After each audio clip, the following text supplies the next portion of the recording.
I literally only have two goals for this video. First, to defluence you that your website design is the most important thing about your website's conversion rate, and then to actually teach you how to improve your website's conversion rate through your website copy. If we haven't met yet, hi, I'm Amy. I'm a brand messaging specialist and SEO website copywriter. I help business owners find the right words to actually stand out without feeling like they're faking it and book out more of their services with the right people. If there's one thing I've learned from having my own business in some capacity, existing in the online business space for over 8 years and helping countless clients improve their actual conversion rates through website copy, it's that if you want to raise a business owner's heart rate, start talking about conversion. Because conversion is one of those things where it obviously is super important to a business. We want clients and customers to be coming in so we can keep running our business and so we can keep helping people. But there are so many things that go into actually turning someone from a stranger into your newest customer or client that it feels really, really intimidating. And a lot of times we start just focusing on all the wrong things because we're focusing on everything. But if you have ever hung out with me before, you know that complicated is canceled. So let's break down your website conversion and actually make it really, really easy for you to understand. Your website's conversion rate is just how good your website is at getting someone visiting your website to take some kind of action that you want.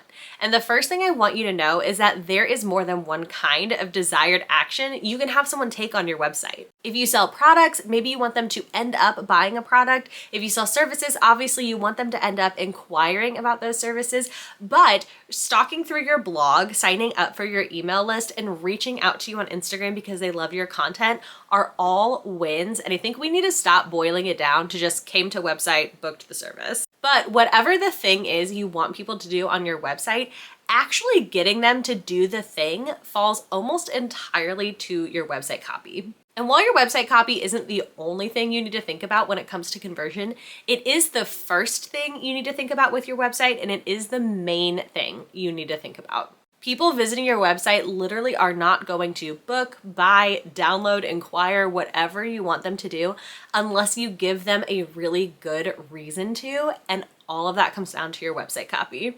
As a website copywriter, I could talk about this for literally days, and I do. I talk about it several hours a week, all the time. Come find me on Threads at Hello Co-Creative because I am never not talking about website copy. But in this video, I'm gonna boil it down to 5 ways you can improve your website's conversion rate through your website copy and hopefully get more subscribers, clients, customers, whatever it is that you're after. The first thing your website copy needs to do is convince your readers that you understand their problem. Notice I did not say tell people that you understand their problem.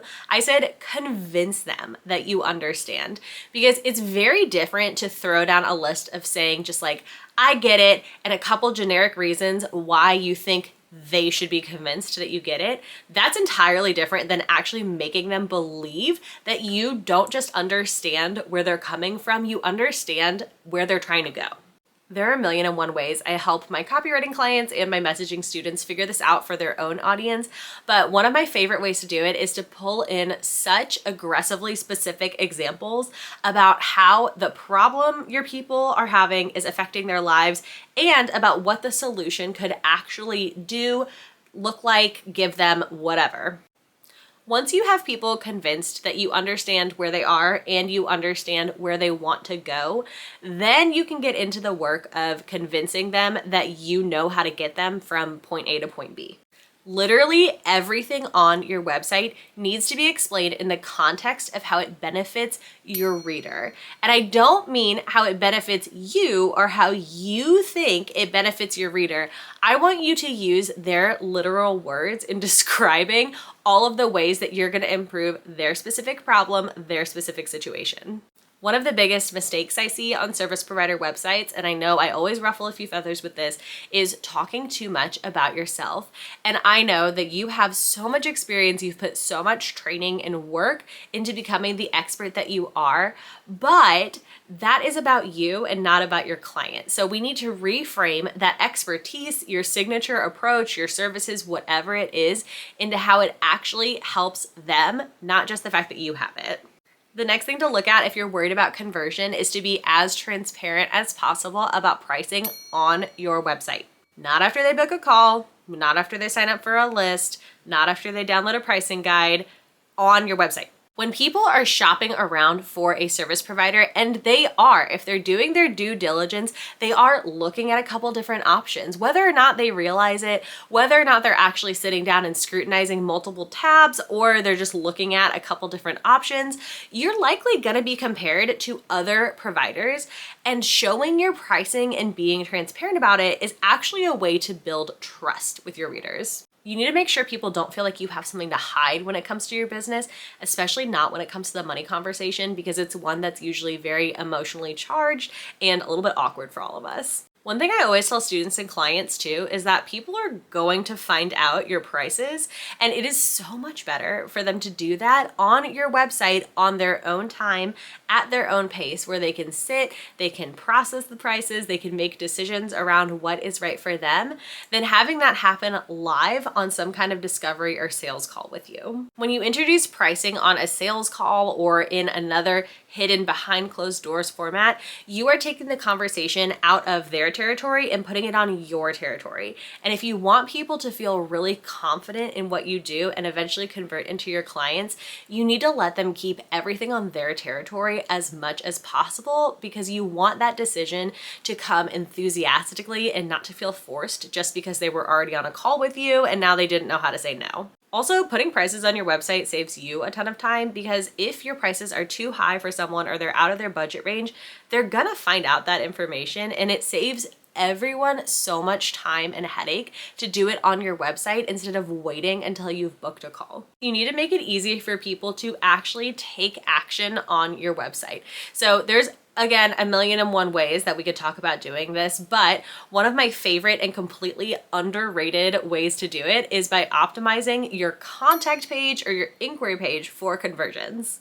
I have an entire blog post I wrote about contact forms and contact pages that I'll link in the description of this video. But what you need to know is that your contact page is where the action actually happens if what you're after is more bookings or inquiries. So you need to provide some reassurance that people are making the right choice, and you also need to tell them what to expect in terms of a reply.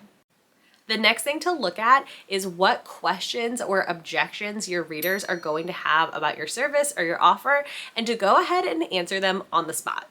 You don't literally have to put this in a question and answer format, but if you know that, say, pricing is going to be an objection, because it often is, you need to be showcasing your value and the transformation people are going to get for that price right on your website. You also need to make sure you're doing things like including how your process works, what happens after people inquire, what the timeline for projects is, any of that stuff that comes in the form of questions you get during a discovery call, a sales call, in your DMs from people that are curious about booking. Literally take all of those questions and work them into your website copy. They can also go in an FAQ section, but if your FAQ section is longer than your page itself, you're absolutely fired. Please go write the answers into your website copy, because it is so much more likely that people are actually going to read them there.